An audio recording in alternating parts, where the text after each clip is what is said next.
Bismillahirrahmanirrahim. Assalamualaikum warahmatullahi wabarakatuh. Alhamdulillahirabbil alamin wa bihi nasta'inu ala umurid dunya waddin.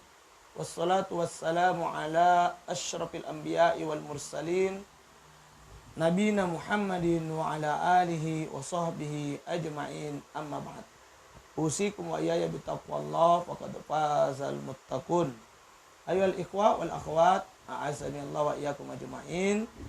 Kembali kita bersyukur kepada Allah di mana pada pagi, pada subuh yang cerah ini kita bisa melanjutkan pertemuan kita, yaitu kuliah Tib Nabawi online, yang mana pada pagi hari ini insyaallah kita akan masuk pada pembahasan penyakit ke-10, yaitu tentang bronsitis. Ikhwan wal akhwat dan teman-teman semuanya, bronsitis ini akan kita kaji ya, mulai dari definisi, gejala, dan juga tanaman obat serta solusi sinergi bekamnya. Baik, kita mulai dulu dari pembahasan tentang apa itu definisi daripada bronsitis. Ya. Bronsitis adalah peradangan pada bronkus, yaitu jaringan-jaringan sepanjang saluran udara menuju paru-paru yang disebabkan oleh virus atau bakteri.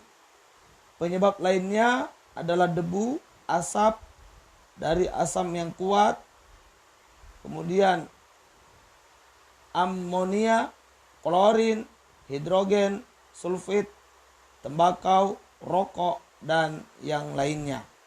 Ya. Jadi bronsitis yaitu adanya peradangan pada saluran bronkus, yaitu saluran jaringan-jaringan yang ada ya di dalam saluran udara kita yang menuju paru-paru.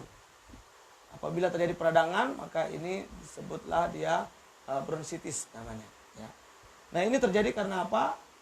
Bisa terjadi karena adanya virus atau juga bakteri. Bisa juga disebabkan oleh debu ya, ataupun asap dari asam yang kuat ya, amonia maupun klorin, hidrogen, sulfit, tembakau maupun rokok. Ya. Ini diantara penyebab kenapa bisa terjadi bronsitis, yaitu peradangan pada bronkus atau saluran udara yang menuju ke paru-paru. Nah, dalam keadaan kronis terjadi pembengkakan paru-paru karena pembuluh darah kemasukan udara. Jadi kalau sudah kronis bisa terjadi pembengkakan pada organ paru-paru kita. Ya, kenapa? Karena pembuluh darah sudah kemasukan udara yang sangat banyak. Ini adalah definisi dari bronsitis. Kemudian, apa gejala yang bisa dirasakan bagi penderita bronsitis ini? Gejala yang muncul apabila orang terserang bronsitis adalah yang pertama, batuk berdahak, di mana dahaknya bisa berwarna kemerahan. Nah ini, jadi batuknya itu berdahak ya. Warna dahaknya pun agak kemerahan. Yang kedua, sesak napas ketika melakukan olahraga atau aktivitas ringan. Nah, jadi manakala dia melakukan aktivitas, baik itu olahraga atau aktivitas lainnya, dia terserang sesak. Maka ini ciri-ciri dari adanya bronsitis. Ya. Yang berikutnya, sering menderita infeksi pernafasan. Ya, misalnya flu. Jadi orang-orang yang terserang bronsitis akan sering mengalami infeksi saluran pernafasan seperti flu, ya, bengek, ya, lelah, kemudian pembengkakan pergelangan kaki dan tungkai kiri dan kanan, kemudian wajah, telapak tangan atau selaput lendir yang berwarna kemerahan, pipi tampak kemerahan, sakit kepala, dan bahkan gangguan penglihatan. Ini diantara gejala yang bisa terjadi pada penderita bronsitis. Kemudian ikhwanul akhwat dan teman-teman semuanya, bronkitis ini ya ada yang disebut dengan bronkitis infeksiosa, ya, di mana seringkali dimulai dengan gejala seperti pilek, yaitu hidung meler, lelah, menggigil, sakit punggung, sakit otot, demam ringan, dan nyeri tenggorokan. Kalau ada gejala seperti itu, ya maka kemungkinannya itu adalah bronkitis infeksiosa. Ya. Kemudian batuk biasanya merupakan tanda dimulainya bronkitis. Pada awalnya batuk tidak berdahak, tetapi 1-2 hari kemudian akan mengeluarkan dahak berwarna putih atau kuning. Selanjutnya dahak akan bertambah banyak, berwarna kuning atau hijau. Nah, jadi dari hari ke hari ya, orang yang terserang bronkitis awalnya batuk tanpa dahak, 1-2 hari kemudian dia akan berdahak batuknya, ya, dahaknya putih, ya, kemudian bisa kekuningan, kemudian lama-lama dia akan bertambah banyak dan warna dahaknya itu kuning atau sudah mulai kehijauan karena mulai mengental, ya, nah, jadi sudah agak kehijauan. Kemudian pada bronkitis berat, setelah sebagian besar gejala lainnya membaik, kadang terjadi demam tinggi selama 3-5 hari dan batuk bisa menetap selama beberapa minggu. Ya, ini untuk kasus berat, ya, kasus bronkitis berat, ya, maka akan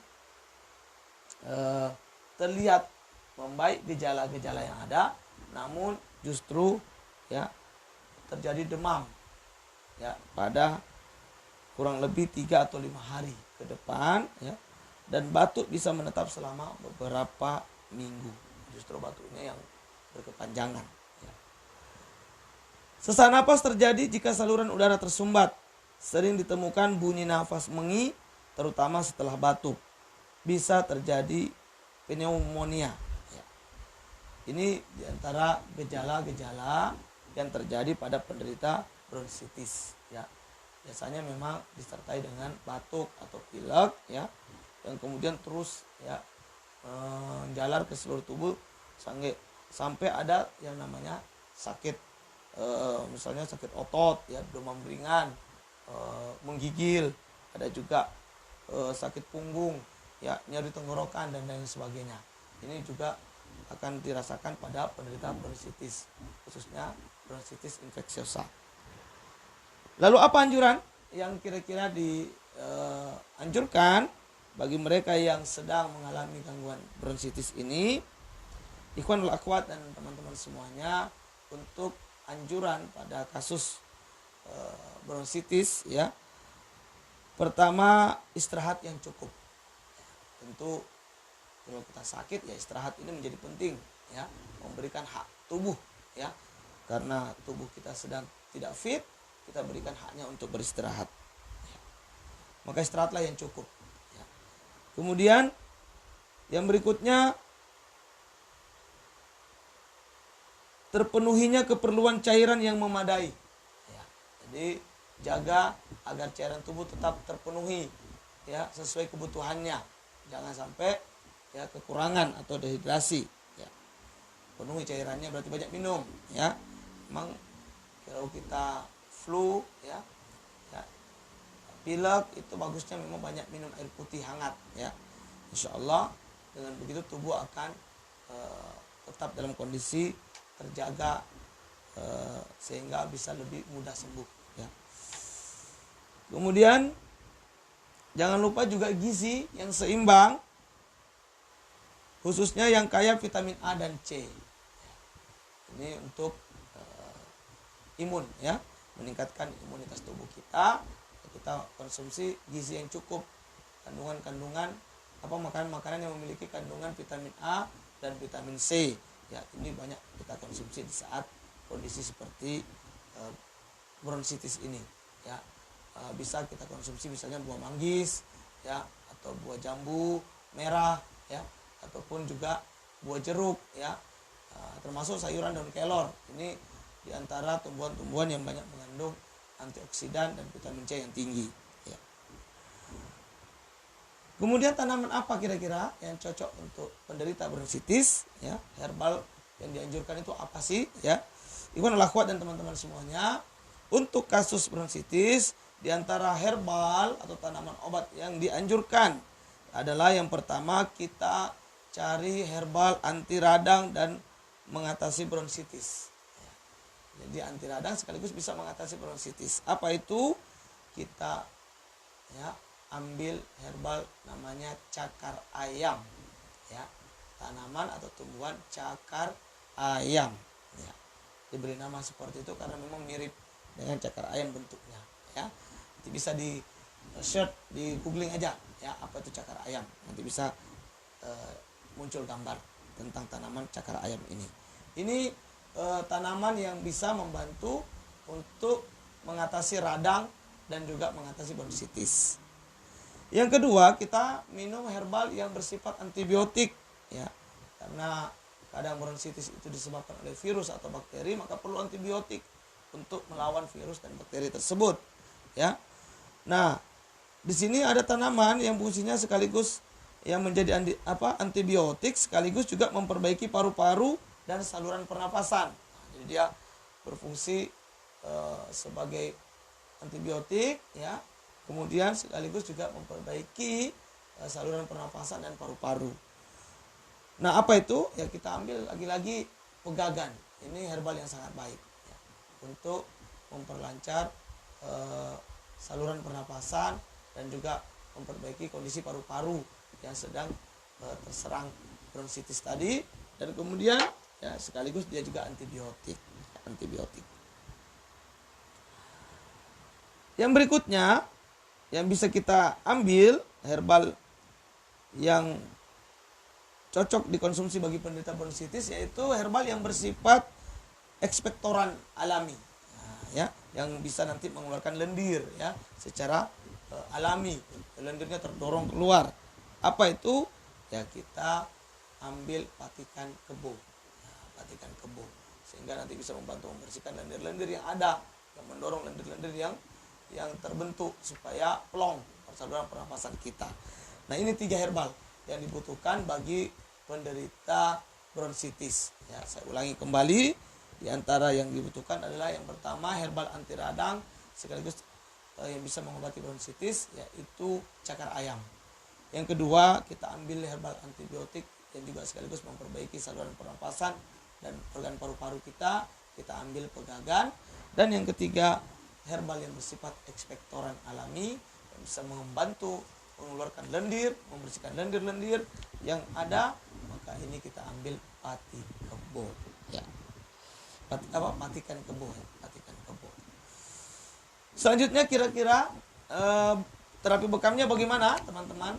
Ikhwanul akhwat yang dimuliakan Allah Subhanahu wa taala.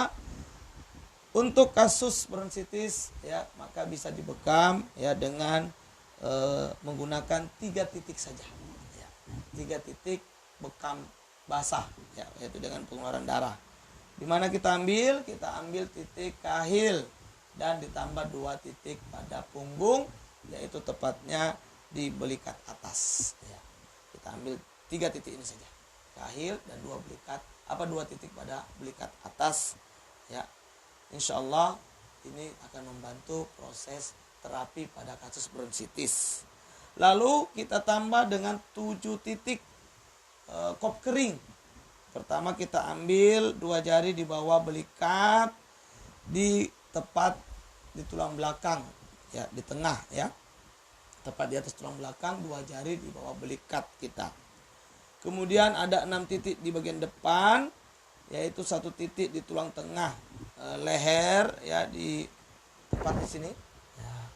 Kemudian 2 titik di kiri dan kanan dari tulang kita yang ada di sini ya. Kemudian 1 titik tengah dada ya, dan 2 titik bawah puting susu kiri dan kanan ya. Ini adalah titik-titik di mana bisa dilakukan kop kering untuk kasus penderita bronkitis. Saya ulangi lagi titiknya ya. Yang pertama untuk titik bronkitis kop kering itu kita ambil di 1 jari di bawah tulang belikat, tepat di atas tulang punggung ya. Kemudian ada 6 titik di bagian depan. 1 titik di sini, ya. Nah, ini kop kering. Kemudian di sini 1 dan di sini 1. Ya, kop kering juga. Kemudian tengah dada 1, ya. Dan bawah puting susu 1 kiri dan kanan. Ya. Ini adalah 6 titik. Ya, ditambah dengan titik di belakang tadi di bawah tulang belikat, ya. 2 jari, ya, ada 1 jari, kemudian tepat di tulang belakang. Maka 7 titik kop kering ini bisa membantu proses terapi pada kasus bronkitis. Di mana, ya, tentunya setelah diawali dengan titik bekam basah, ya, yaitu kahil dan 2 titik, ya, pada belikat bagian atas. Inilah untuk sinergi terapi bekam pada kasus bronkitis, ya. Kemudian jangan lupa tadi setelah dibekam juga diberikan herbal, yaitu cakar ayam, pegagan, dan patikan kebo. Ikhwan wal akhwat, teman-teman semuanya yang dimuliakan oleh Allah Subhanahu wa taala, inilah penanganan pada kasus bronkitis, yaitu kasus di mana terjadi peradangan pada saluran pernafasan, baik diakibatkan karena virus atau bakteri maupun juga dikarenakan adanya debu, ya, ataupun asap yang kuat pada asam, ya, yang berasal dari asam, kemudian ataupun juga karena klorin, amonia, hidrogen, sulfit, tembakau ataupun rokok. Mudah-mudahan pembahasan kita pada pagi hari ini bermanfaat, ya, dan bisa diamalkan, juga dibagikan atau di-sharekan kepada teman-teman kita yang lain, sehingga bagi mereka yang sedang mengalami kondisi gangguan bronkitis ini bisa mendapatkan solusi terbaik dari herbal, sinergi herbal maupun dengan bantuan sinergi bekam ini. Demikian teman-teman, kita cukupkan pada kesempatan pagi hari ini. Mudah-mudahan kita bisa berjumpa lagi pada kesempatan yang berikutnya. Hadanallahu wa iyyakum ajma'in. Subhanaka Allahumma wa bihamdika asyhadu an la ilaha illa anta astaghfiruka wa atubu ilaik. Billahi taufiq wal hidayah. Wassalamu alaikum warahmatullahi wabarakatuh.